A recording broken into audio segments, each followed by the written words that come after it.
Sungai dan manusia. Inilah yang menggambarkan kehidupan masyarakat Sumatera Selatan dengan sungai mereka, Sungai Musi. Ya, keberadaan Sungai Musi telah menciptakan budaya sungai yang bertahan hingga saat ini. Dari sungai terlebar di Indonesia inilah, berbagai sektor bisnis berkembang, salah satunya perikanan air tawar. Pangasius atau lebih dikenal dengan ikan patin. Dagingnya yang empuk dan durinya yang sedikit menobatkan ikan berkumis ini sebagai ikan air tawar favorit di Sumatera Selatan.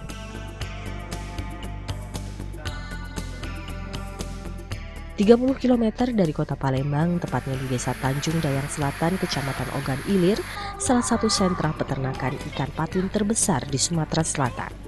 Peternakan ikan patin yang dikelola kelompok tani maju bersama unik.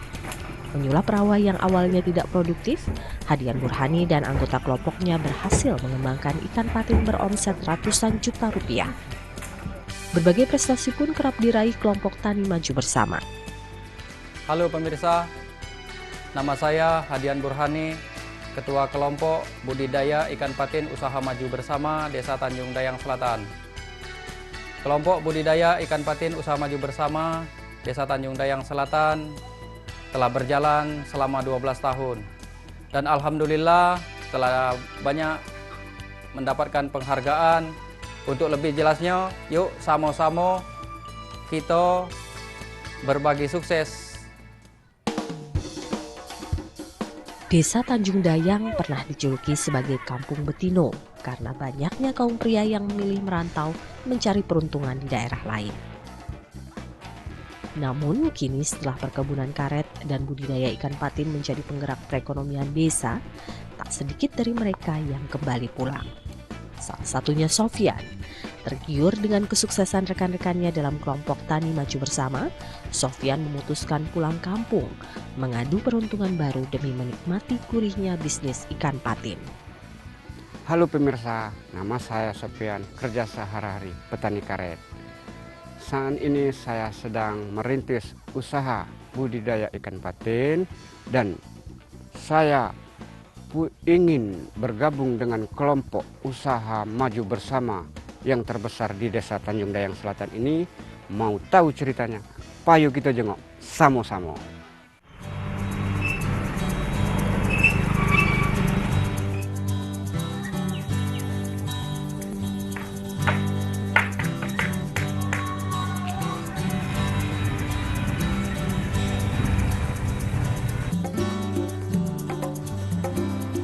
Selamat siang, Pak. Selamat siang, Pak. Ada yang perlu saya bantu? Ya begini, Pak, kedatangan saya.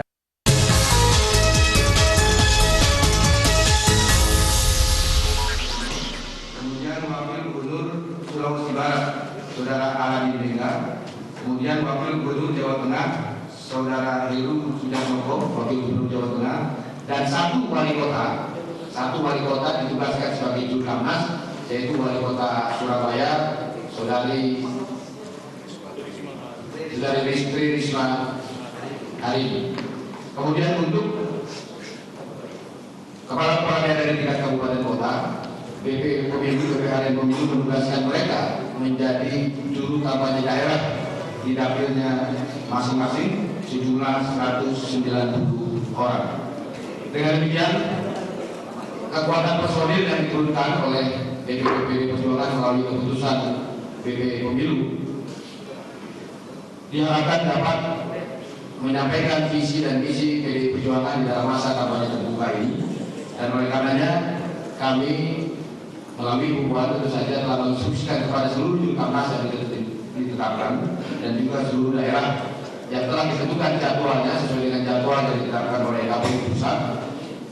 Mereka diwajibkan untuk menjaga tahapan-tahapan kampanye ini dengan tertib, santun, dan damai demi menuju Indonesia hebat. Saudara sekalian, itulah pengumuman yang dapat kami sampaikan selaku koordinator pelaksanaan kampanye nasional terbuka PDI Perjuangan.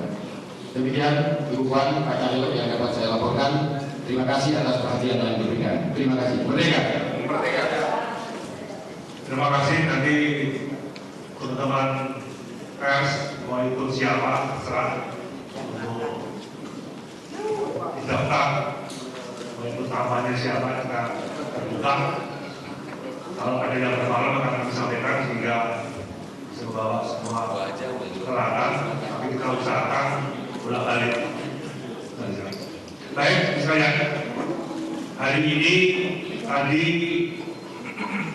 kita rapat di DPP.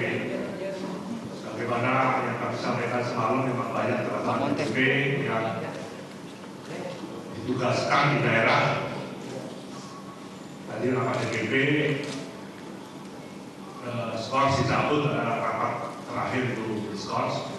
Dihadiri langsung dipimpin oleh Ibu Megawati, Ketua Umum, Puan Maharani Ketua, Pak Bambang Wuryanto Ketua, Pak Rohmin Ketua, Pak Effendi Simbolon Ketua, Pak Marwara Ketua, ya, saya Sekjen, Wakil Sekjen lengkap, Pak Eriko Sutaduga, Pak Baskara, dan Pak Hasto.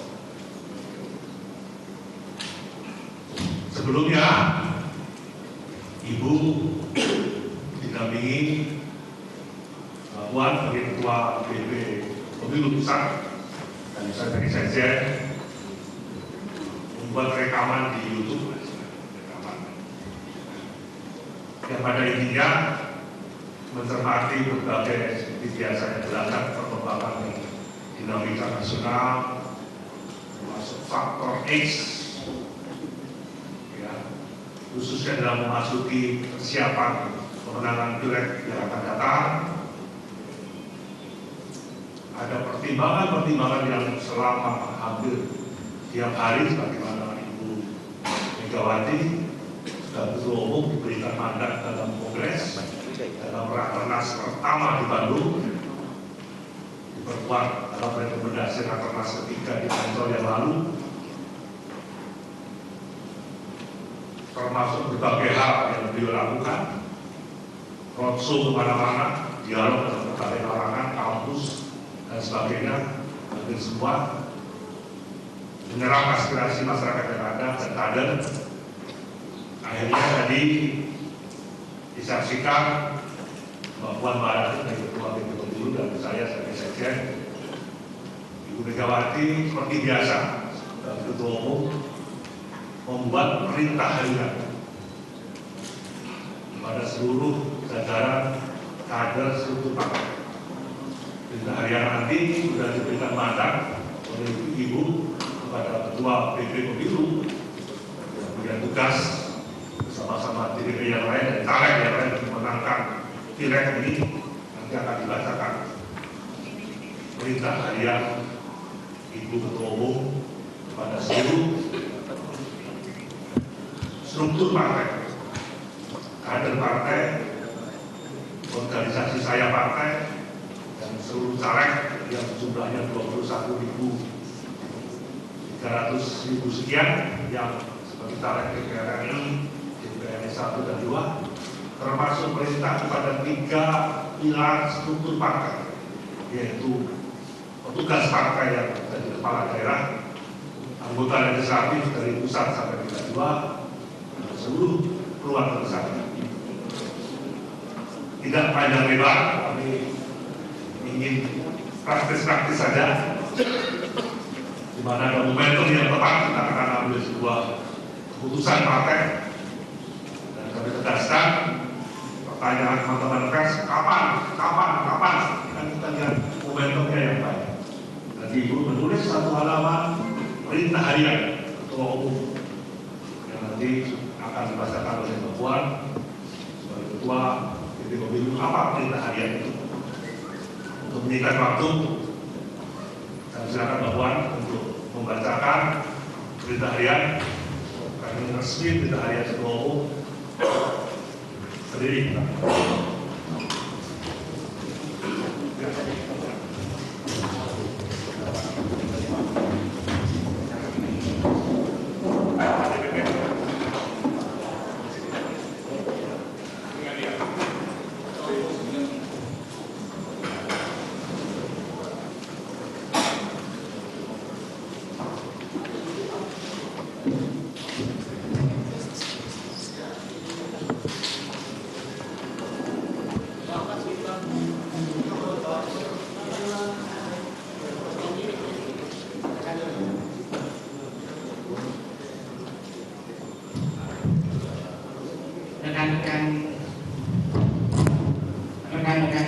pers yang kami cintai dan hormati, pada hari Jumat ini 14 Maret 2014, beberapa waktu lalu Ibu Ketua Umum Ibu Megawati Soekarno Putri telah memberikan satu pengumuman dan penegasan berkaitan dengan keputusan Rakernas yang kami lakukan beberapa waktu lalu, yang menjadi satu keputusan penting yang tentu saja insya Allah akan mempengaruhi gerak langkah bagaimana Partai Demokrasi Indonesia Perjuangan ini menjalankan pemilu yang akan datang dalam memenangkan proses demokrasi menuju pemilu legislatif yang akan datang.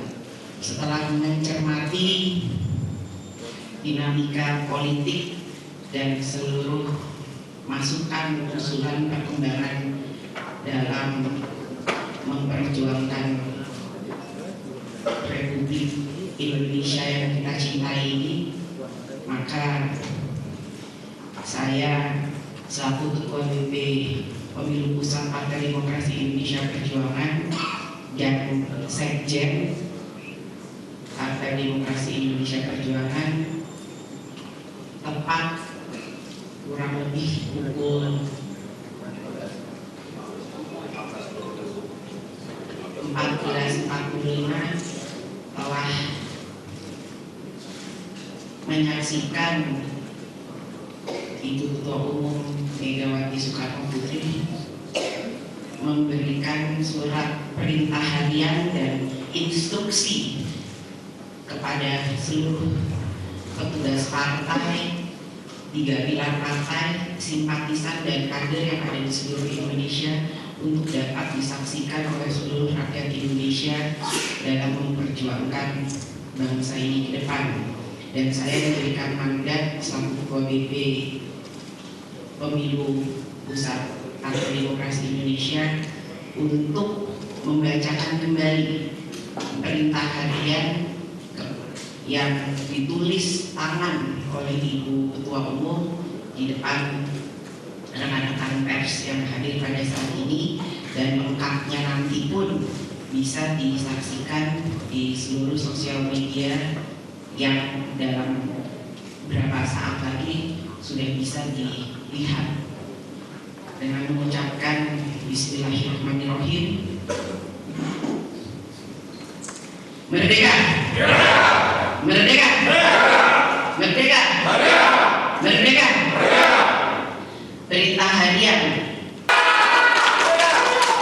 2. Jaga dan amankan jalannya pemilu legislatif, terutama di TPS-TPS dan proses penghitungan yang berjalan dari segala bentuk kecurangan dan intimidasi.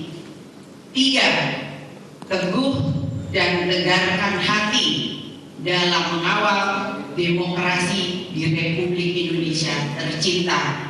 Megawati Soekarno Putri, Ketua Umum Partai Demokrasi Indonesia Perjuangan, 14 Maret 2014. Merdeka! Pesan harian ini harap dan kami sebarkan kepada seluruh. Saudara, Anda sedang menyaksikan Breaking News Kompas TV, dan tadi kita baru saja bergabung dengan kantor DPP PDI Perjuangan yang ada di Lenteng Agung, Jakarta Selatan. Kita baru saja menyaksikan pernyataan dari Ketua DPP Puan Maharani yang menyatakan atau menyampaikan informasi surat perintah harian dari Ketua Umum PDI Megawati terkait dengan pencalonan Jokowi sebagai calon presiden. Saudara, sekian lama seolah menyimpan misteri PDI Perjuangan pertama kali buka suara secara resmi melalui akun Twitter @PDI Perjuangan sekitar pukul 2:30 sore tadi. Dan mohon maaf, istrinya mandat Ketua Umum Megawati Soekarno Putri kepada Joko Widodo untuk maju sebagai calon presiden. Kita bisa lihat di sini bersama, bahkan dalam isi tweetnya juga akun @PDI Perjuangan ini juga menjadikan sebagai breaking news dengan tanda tagar JK4WMP, dan Jokowi juga telah resmi menerima mandat sebagai capres. Saudara, kita akan segera kembali lagi bergabung bersama dengan kantor DPP PDI Perjuangan untuk mengikuti jalannya konferensi pers di sana. Seluruh masyarakat dan bangsa Indonesia, seluruh kader partai, nanti akan bisa kita kopikan semuanya. Dan yang pertama adalah surat penetapan dan surat pernyataan. Bapak dan teman-teman dari sekalian, kita memang tidak membuat model deklarasi yang mungkin 3 bahasa. Tapi banyak yang tanya kenapa tidak sendiri Bu Mega sudah semua proses. Bu Mega juga sudah ketemu dengan Pak Jokowi semalam, memberikan satu arahan. Arahan beliau singkat. Yang pertama adalah sebagai calon presiden PDI Perjuangan, Pak Jokowi harus menjaga NKRI,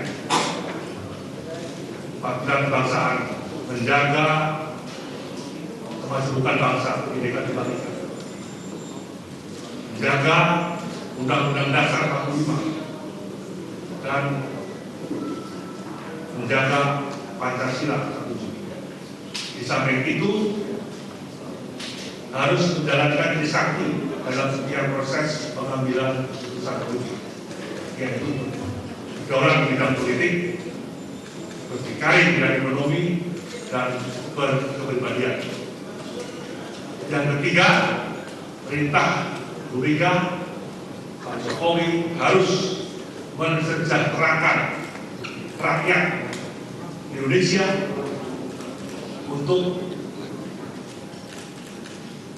mengawal istilahnya pro rakyat dalam setiap keputusan politik pembangunan yang ada menuju Indonesia hebat, menuju kemerdekaan Indonesia yang dicita-citakan oleh proklamator pendiri bangsa Bung Karno, bahwa kemerdekaan adalah jembatan emas untuk menuju kesejahteraan rakyat. Itu 3 perintah Ibu Megawati kepada Pak Jokowi yang tadi dibacakan oleh Pak Puan. Minta harian beliau kepada struktur partai harus diamankan, menang pemilu legislatif, dan juga memenangkan Pilpres untuk tahun 2014. Terima kasih atas dukungan teman-teman pers yang telah setia menunggu momentum yang tepat kapan partai diumumkan.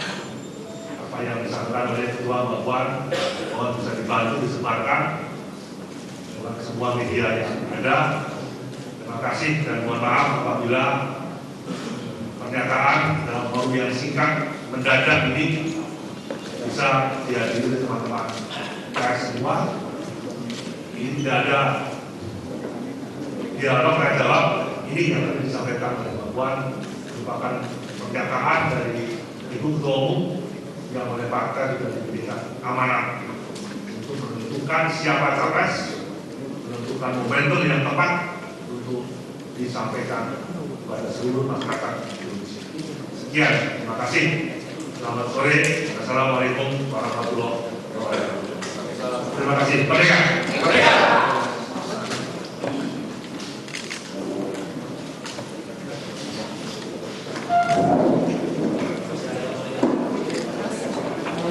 Dan saudara, kita baru saja menyaksikan jalannya konferensi pers dari kantor DPP PDI Perjuangan mengenai pencalonan Joko Widodo sebagai calon presiden untuk pemilu mendatang.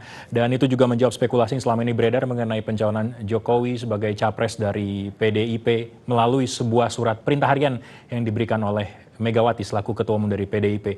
Dan sampai di sini Breaking News Kompas TV untuk saat ini Anda dapat menyaksikan informasi terbaru lainnya yang telah dipilih oleh tim redaksi kami dalam Kompas Petang yang akan hadir pukul 17 mendatang. Terima kasih, sampai jumpa.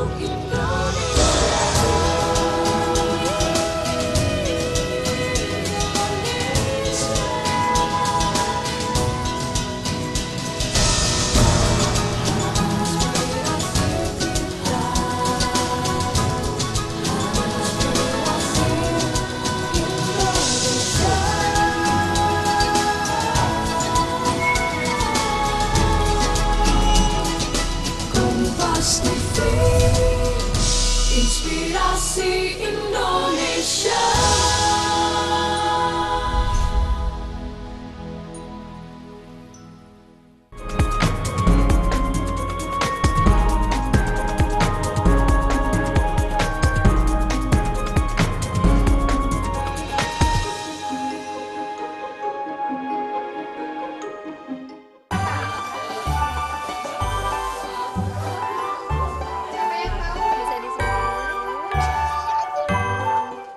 Rafael sangat senang bisa menghabiskan masa liburannya kali ini. Ia bukan berlibur ke taman bermain atau ke mall. Kali ini Rafael berlibur belajar membuat cincau. Tak mudah ternyata membuat cincau.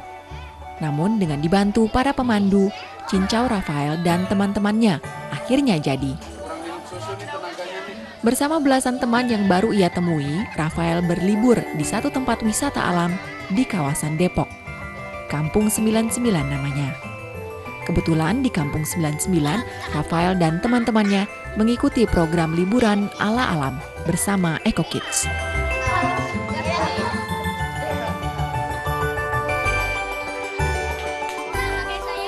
Sukses membuat cincau adalah salah satu kegiatannya. Mancing, makan, minum cincau,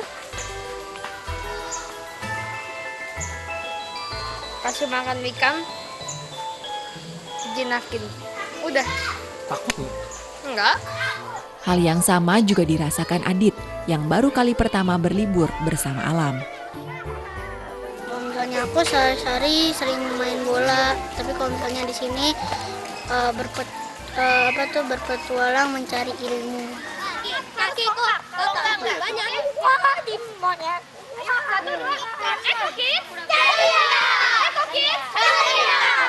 Anak-anak perkotaan seperti Rafael dan Adit memang merasa tertarik bermain di alam terbuka. Jika biasanya mereka bermain dengan kecanggihan dunia elektronik, kini saatnya mereka bermain di alam terbuka.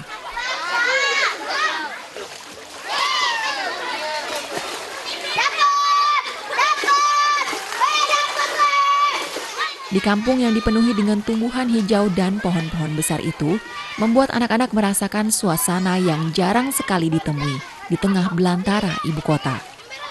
Bermacam kegiatan bersama alam mereka lakukan, seperti berinteraksi dengan tumbuhan, hewan, maupun lingkungan sekitar. Banyak banget. Kalau kamu punya lambung satu makan terus juga ya? Kegiatan Eco Kids tak sekedar berlibur di alam terbuka. Para anak-anak ini akan didampingi dan diawasi beberapa psikolog.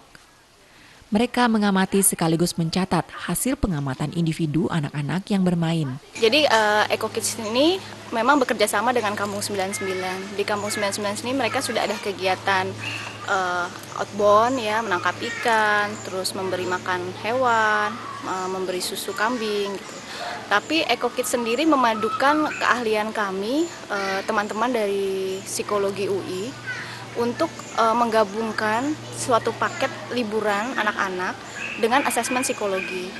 Jadi di dalam program ini kami berharap manfaat yang didapat tidak cuma hari ini, tapi juga untuk ke depan. Untuk hari ini mereka bisa bermain, tapi ke depannya orang tua kami bekali dengan beberapa saran pengembangan dari para psikolog kami, bagaimana mendampingi anak-anak ini supaya dapat mengoptimalkan potensi dan karakter mereka.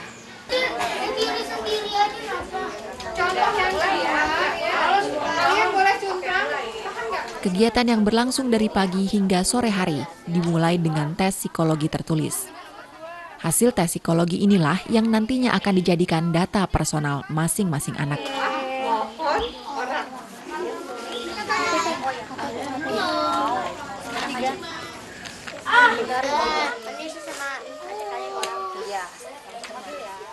Setelah melakukan tes psikologi, anak-anak diajak mengelilingi Kampung 99 yang memiliki luas sekitar 5 hektar. Mereka diajak mengenal hewan-hewan seperti rusa, anjing, babi hutan, hingga hewan ternak hasil budidaya warga sekitar. Disinilah anak-anak diajak berinteraksi secara langsung dengan hewan ternak. Selain itu, ada juga pembudidayaan ikan yang kali ini anak-anak mendapat kesempatan untuk memberi makan. Tentunya pengalaman seperti ini jarang sekali mereka temukan dalam rutinitas keseharian di ibu kota. Setiap aktivitas yang dilakukan tidak luput dari pengamatan para psikolog. Para psikolog ini akan memberikan laporan kepada para orang tua mengenai kecerdasan, potensi, serta karakter anak. Kita melihatnya dari semua tingkah laku. Jadi yang ada di sini itu hanya sebagai alat buat kami buat memunculkan tingkah laku mereka. Jadi kita pilih apa-apa yang menyenangkan buat anak. Kalau anak-anak senang gitu kan mereka nggak kerasa, mereka menampilkan apa adanya ya. Jadi memang nggak spesifik memberi makan akan memunculkan ini, enggak. Tapi kita pilih yang menyenangkan buat mereka gitu, yang menarik buat mereka.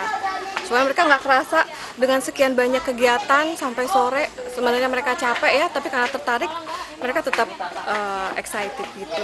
Dari laporan itulah diharapkan para orang tua bisa memberikan pengarahan yang lebih baik dalam mengembangkan potensi anak. Sebenarnya saya ingin anak-anak lebih dekat ke alam gitu ya, karena kan setiap hari itu kalau lagi nggak libur gitu kan ke sekolah, di kota terus kan di mall gitu, jadi pingin mereka biar tahu juga gitu pengalaman dekat dengan alam gimana, sembari kan katanya ini juga sekalian melihat bakat potensi anak gitu. Dari ada psikolognya, jadi saya pikir perlu supaya saya bisa tahu bakatnya anak saya itu apa gitu yang bisa lebih kelihatan.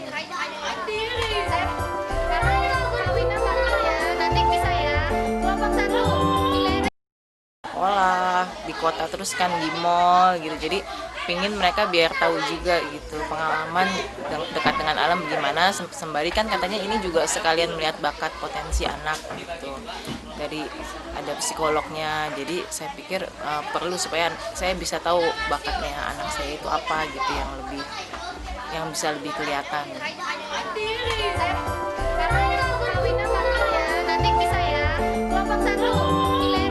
Kegiatan berlibur sembari melihat potensi anak memang jarang sekali ditemui oleh sebagian masyarakat. Namun dengan melihat, mengamati, dan berinteraksi dengan lingkungan sekitar bisa menggali karakter sebuah hati. Sehingga potensi mereka pun bisa dikembangkan oleh orang tua.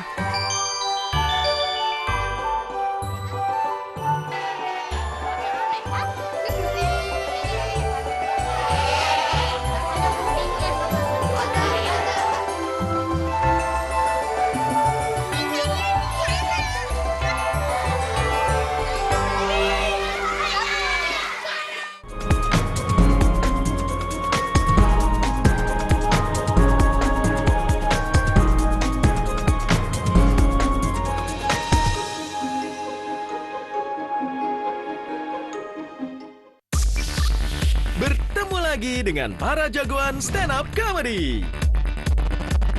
G. Pamungkas, Kemal Pahlevi, Andovi Da Lopez, Jovial Da Lopez. Ini pacaran ya berdua ya mas? Ya. Kalau 5 tahun itu udah pas belum buat nikah? #Kepo. Kompas TV, Inspirasi Indonesia. Sehari penuh bersama Deddy Corbuzier dan keluarga. Deddy tetap akur dengan Kalina. Apa rahasianya? Pagi-pagi di depan rumah kita ngobrol. Cari tahu juga segala tentang mimpi dan cita seorang Deddy. A Day with Deddy Corbuzier dan keluarga. Sabtu 15 Maret pukul 16. Kompas TV, Inspirasi Indonesia.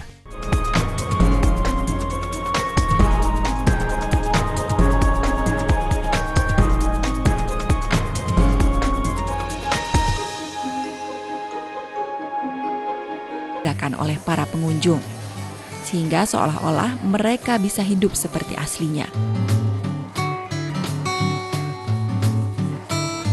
Selanjutnya, bagi anak Anda yang menyukai mata pelajaran kimia, fisika, atau biologi, tentu akan dimanjakan di tempat ini. Sebab di tempat ini ada berbagai peralatan khas pelajaran kimia, fisika, dan biologi, layaknya laboratorium. Di antaranya anatomi tubuh, serta alat yang bisa mengubah energi gerak menjadi energi listrik. Kalau melihat di dalam itu kan ada semua terbuat dari recycle. Message utamanya adalah dengan barang-barang recycle kita ternyata bisa membuat sesuatu yang sangat spektakular gitu ya, bisu dan sebagainya. Dan itu semua sangat edukasi ya. Kalau kita lihatin tuh ada jerapah, ada tingginya berapa, makannya apa dan sebagainya. Itu semua dikemas dalam bentuk permainan semua tuh gitu. Terus ada juga bermain energi. Kalau kita lihat ada perubahan energi dari energi gerak menjadi energi listrik. Nah itu juga menarik tuh, anak-anak bisa coba, oh begini tuh ternyata gitu sambil main. Nah, bagi pengunjung remaja maupun dewasa, di wahana ini ada sebuah pertunjukan interaksi yang mengasah kemampuan daya berpikir Anda. Banyak, ada alam, teknologi, juga permainan selain permainan yang game seperti itu. Sebenarnya semuanya menarik sih menurut saya, karena ini berguna banget buat anak-anak, apalagi pokoknya pelajaran-pelajarannya itu banyak di sini buat anak, apalagi anak sekolah itu berguna menurut saya. Penasaran?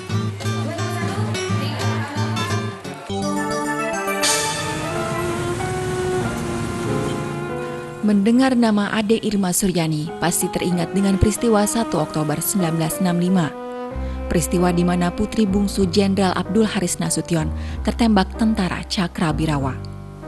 Namun nama Ade Irma Suryani di taman ini tidak ada kaitannya dengan nama putri sang jenderal yang selamat dari peristiwa itu.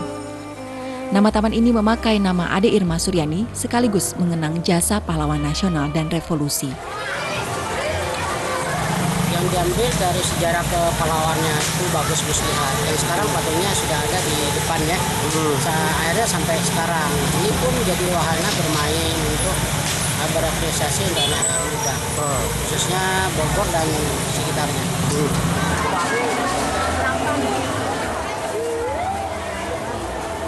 Taman Ade Irma Suryani ternyata menjadi tempat warga Bogor untuk beristirahat dan berwisata.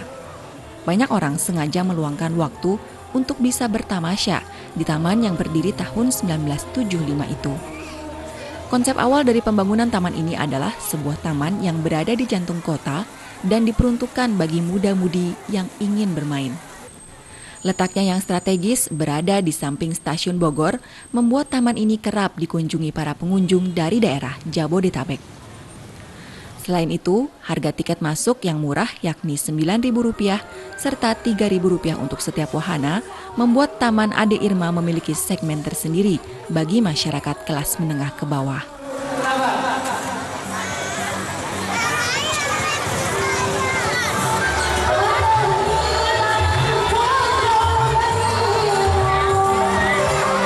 Taman ini memiliki ciri khas, patung dan 3 taman topi. Selain itu, masih ada sejumlah wahana permainan, seperti bom bongkar, komedi putar,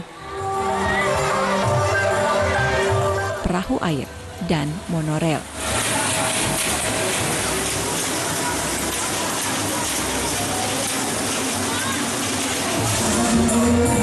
Selain berisi wahana, aneka pepohonan yang rindang di tempat ini membuat Taman Ade Irma Suryani seolah membawa pengunjung ke dalam suasana tempo dulu.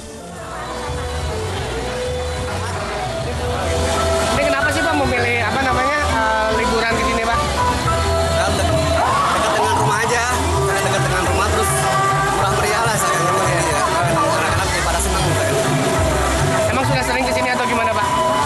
Ya paling nggak sering juga, untuk momen-momen lebaran hari raya aja, hari besar saya.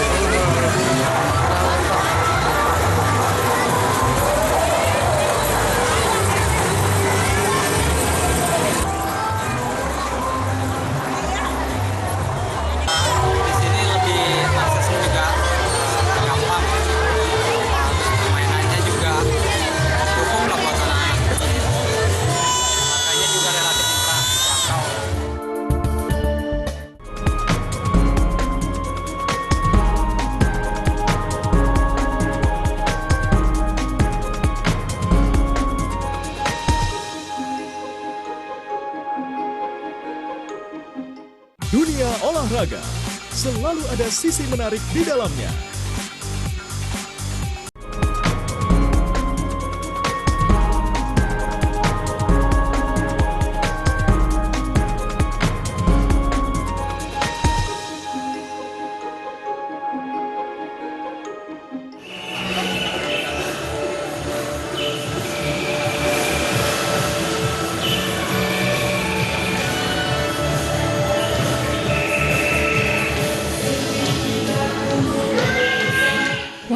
permainan anak yang mengandalkan hiburan semata memang sudah kerap kita temui di kota-kota besar.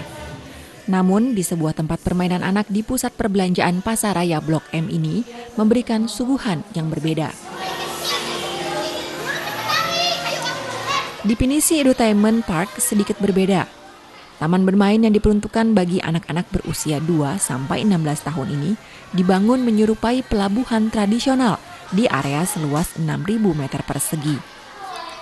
Di tempat ini menyatukan seni, budaya, inovasi, dan ilmu pengetahuan yang menjadi wadah bagi anak untuk bereksplorasi. Seberapa efektif? Kalau kita melihat konsepnya Pinisi adalah konsep mengajak anak mencintai seni dan budaya, kalau mereka di sekolah-sekolah, mereka sebenarnya belajar kok. Ada mata pelajarannya ya, kesenian gitu kan, ada belajar kebudayaan juga ada. Nah, di sini kami ingin bisa link dengan kurikulum sekolah sebenarnya. Jadi kalau di sekolah diajarkan, kemudian untuk praktek mereka mungkin waktunya sedikit, gitu ya, kurang leluasa. Nah, mereka bisa mendapatkan praktek secara langsung di sini. Di Pinisi, anak-anak tak hanya bermain, namun juga dapat mengeksplorasi kesenian dan kebudayaan Indonesia. Mulai dari pertunjukan teater yang dimainkan oleh para pengunjung dalam seni drama, membatik, olah vokal, bermain gamelan, angklung, menari, hingga bermain wayang. Nah, babong ini memiliki sifat yang lain. Setiap aku datang ke sini, harus tersedia bahan pangan. Kalau tidak, Jika ingin mencoba tampil di depan penonton, bisa mencoba kelas seni drama. Anak-anak diperkenalkan mengenai seni drama dan langsung tampil di depan pengunjung lainnya. Dan sama halnya seperti taman bermain lain, Pinisi juga memberikan riding games klasik. Seperti halnya Kids Indoor Playground, Carousel, 4D Simulator, Bumper Boat, Wall Climbing. Saya search pertama di internet.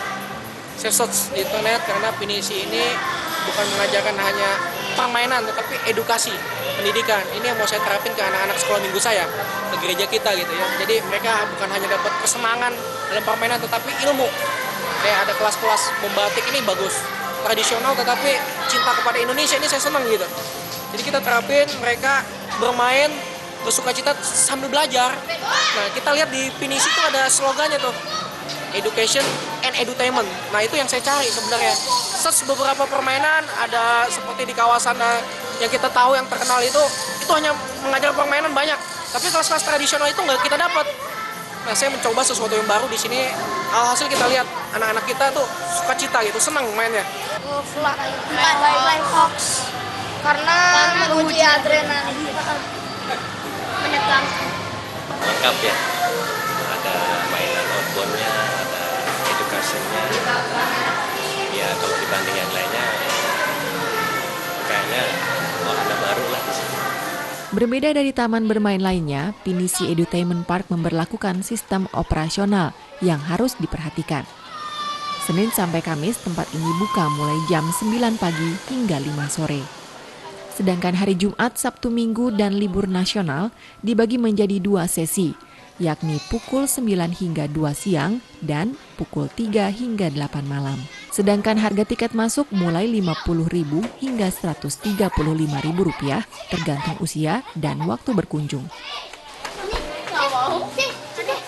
Sebagai sebuah taman bermain berwawasan pendidikan, tentu Pinisi memiliki misi tertentu. wayang golek itu berasal dari Jawa Barat.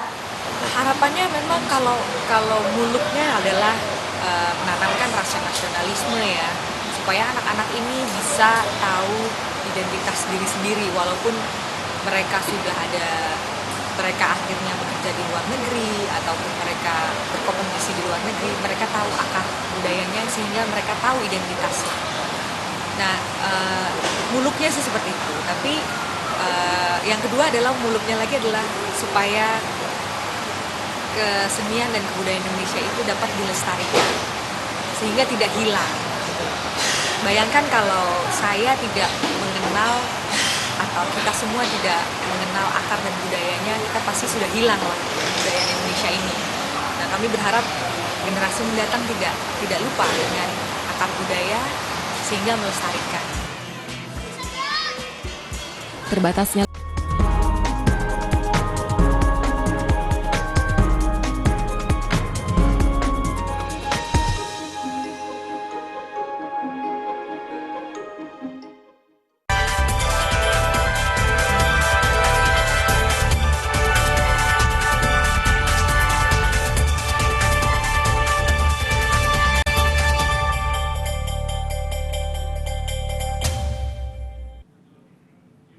Selamat petang saudara, jelang pukul 16 waktu Indonesia Barat, saatnya saya menyampaikan informasi rangkuman sesi kedua dan juga jelang penutupan IHSG. Kita lihat saudara, ada deklarasi penting hari ini yaitu pencalonan Joko Widodo sebagai calon presiden untuk tahun 2014. Dan kita lihat reaksi pasar ini cukup kencang, IHSG jelang penutupan ini meroket lebih dari 143 poin. Kita lihat ini jarang terjadi di saat banyaknya sentimen negatif dari mancanegara, tapi justru bursa tanah air meroket lebih dari, saat ini 152 poin dan melebihi juga dari 4.800. Saat ini IHSG berada di level 4.878. Kita lihat juga yang fantastis adalah nilai transaksi hari ini mencapai 15,2 triliun rupiah. Ini melonjak lebih dari 2 kali lipat transaksi harian. Kita lihat saudara, saat ini juga beberapa sektor-sektor penting naik cukup drastis, salah satunya adalah sektor keuangan yang pada pra penutupan ini melonjak 6,9%. Ini cukup tinggi sekali, bahkan jauh dari rata-rata harian. Dan kita lihat juga sektor kedua yang naik juga cukup tinggi adalah aneka industri yang melonjak 4,6%.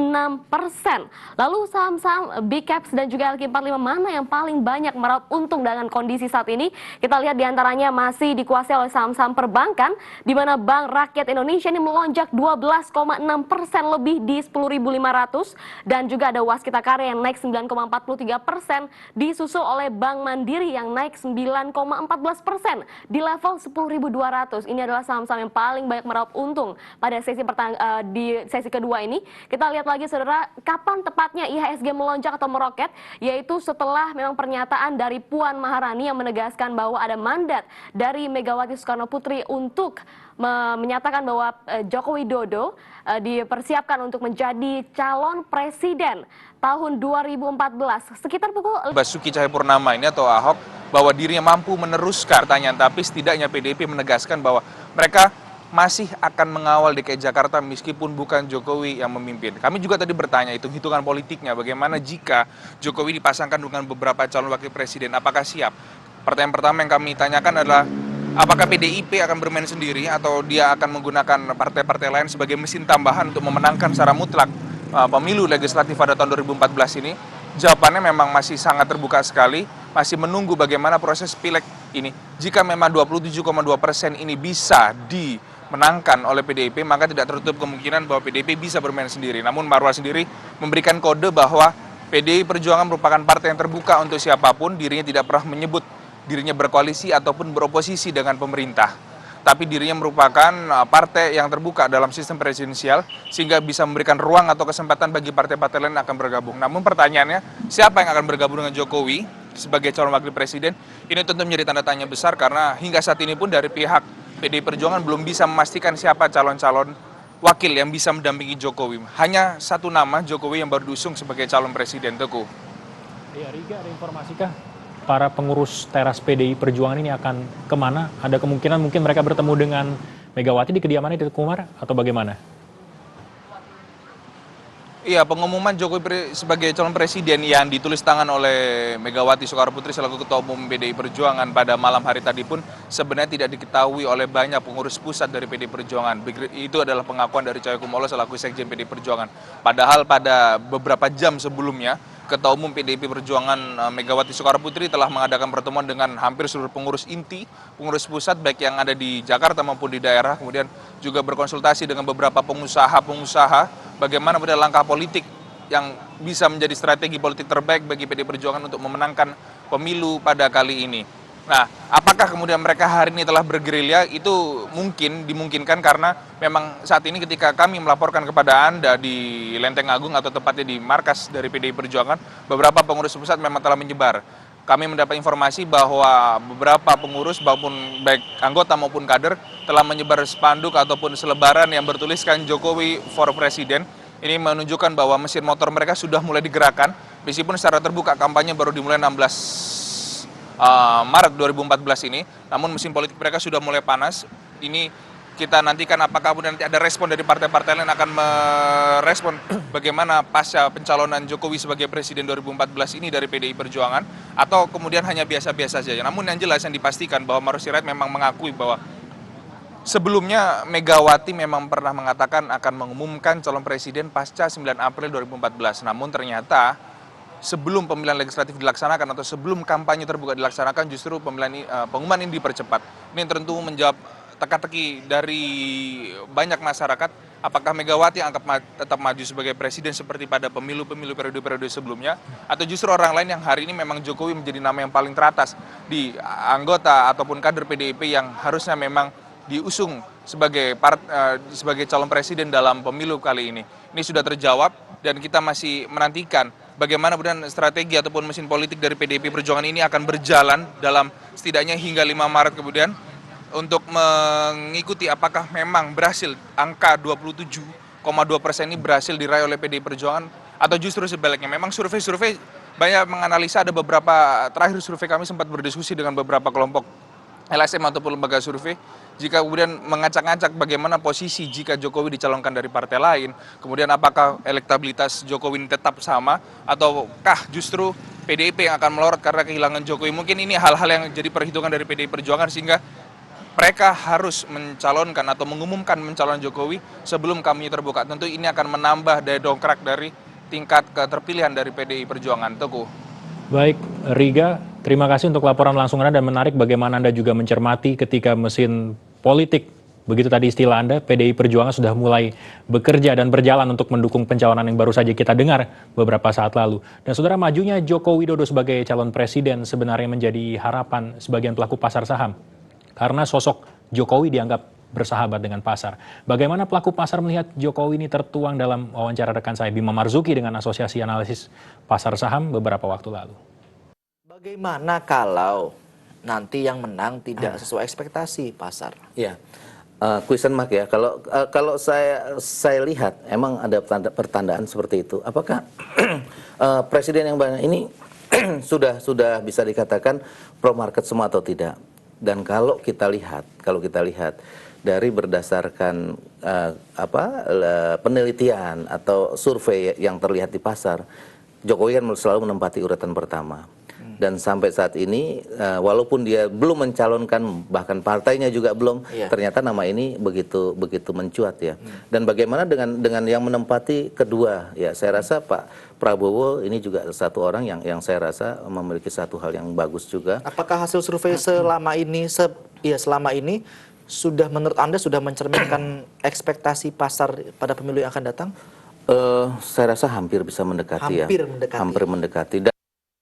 Itu tadi pendapat dari kalangan pasar, dan saudara, beragam reaksi juga muncul di media sosial Twitter sesaat setelah pengumuman Jokowi sebagai calon presiden dari PDI Perjuangan. Dan inilah sebagian reaksi yang saat ini ramai dikicaukan para pengguna Twitter. Sekian lama seolah kita melihat bagaimana prediksi Jokowi akan mencuat menjadi calon presiden dari PDI, ternyata inilah reaksi dari para masyarakat yang tertuang di Twitter. Jokowi lebih patuh kepada seorang Megawati.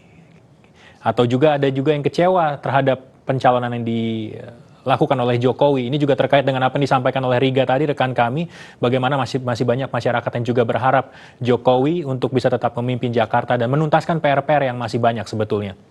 Dan ada juga yang memberikan dukungan, sama seperti yang dikatakan oleh Jokowi dengan mengucap bismillah, kira-kira seperti itu, untuk bisa menyambut pencalonan dirinya sebagai calon presiden yang akan maju di pemilu yang akan datang. Satu dinamika yang tentunya akan kita nantikan akan berujung kemana pencalonan dari Jokowi sebagai calon presiden dari PDI Perjuangan. Dan sampai di sini breaking news Kompas TV terkait dengan pencalonan Jokowi sebagai capres.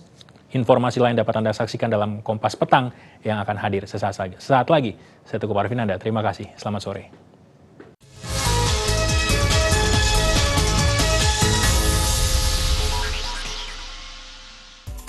Dapatkan rangkuman informasi sepanjang hari yang tetap berjati diri.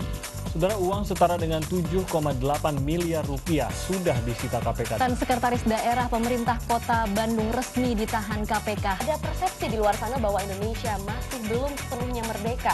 Kompas Petang, setiap hari pukul 17, tegas, terarah, dan menumbuhkan harapan. Kompas TV, inspirasi Indonesia. Keriaan lebih untuk Anda yang selalu ingin terhibur dengan lebih. Dan yang menang akan dikirim ke kejuaraan dunia di Uganda. Asik, kejuaraan bulu tangkis dong, kejuaraan nyabutin bulu ayam. Hangat, menyegarkan. Kenapa kamu gigit saya? Yang digigit itu. Lupa. Komedi spesial baru. Sabtu dan Minggu pukul 19.30. Kompas TV, inspirasi Indonesia. Putuskan pilihanmu. Siapa orang di sekitarmu yang paling pintar? Halo, saya Nino Fernandes dan inilah Smart Face. Are you smart enough? Ada waktu sebentar? I'm just gonna ask one. Bersama Nino Fernandes, saksikan Smart Face. Betul, Pak. Senin sampai Jumat pukul 19. Kompas TV, inspirasi Indonesia.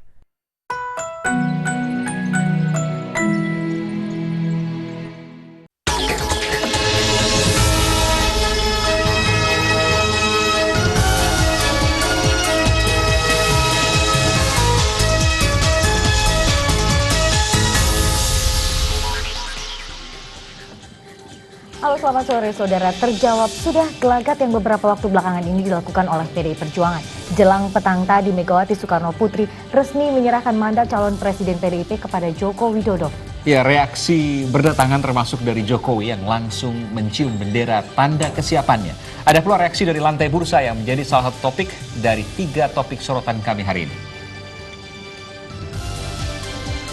Pasar saham langsung merespon positif berita pencalonan Joko Widodo sebagai capres PDIP. Transaksi di lantai bursa langsung mencapai 15 triliun rupiah.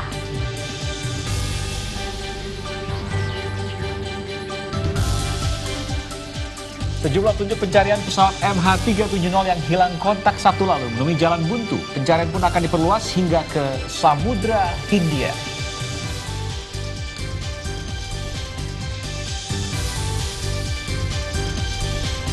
Kabut asap di Riau semakin pekat. Presiden Susilo Bambang Yudhoyono menggelar telekonferensi dengan pemerintah Riau.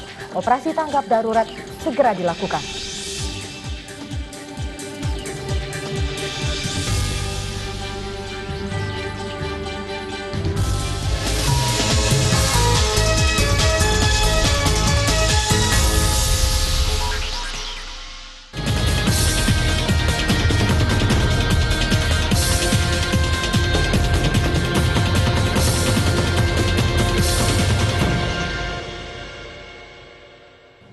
Saudara, PDI Perjuangan resmi memberikan mandat calon presiden kepada Joko Widodo. Isi mandat pencapresan Joko Widodo dibacakan Puan Maharani, Ketua Badan Pemenangan Pemilu PDI Perjuangan.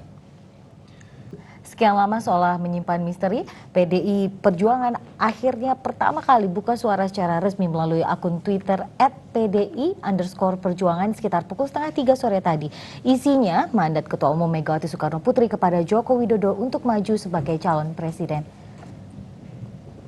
Bahkan dalam isi tweetnya, akun @pdi_perjuangan menjadikannya sebagai breaking news dengan tanda pagar atau hashtag JKW4P. Megawati Soekarno Putri telah resmi memberi mandat Jokowi sebagai calon presiden. Terdapat sebuah foto Megawati yang tengah membacakan surat mandat didampingi oleh Puan Maharani dan juga Cahyokumolo. Paling baru saudara, ada sebuah logo yang rupanya juga sudah disiapkan untuk mendukung Jokowi maju sebagai capres PDI Perjuangan.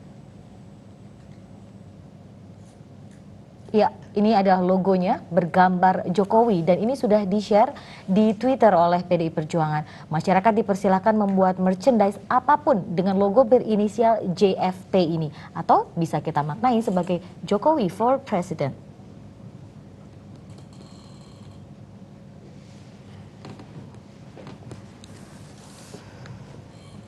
Saudara, pernyataan Joko Widodo bahwa ia siap menjadi calon presiden seketika direspon positif oleh pasar saham. Investor asing langsung memborong saham hingga mendongkrak nilai transaksi menjadi 15 triliun rupiah. IHSG atau Indeks Harga Saham Gabungan yang turun sejak pembukaan pukul 9 pagi tadi tiba-tiba terangkat ke zona positif beberapa menit setelah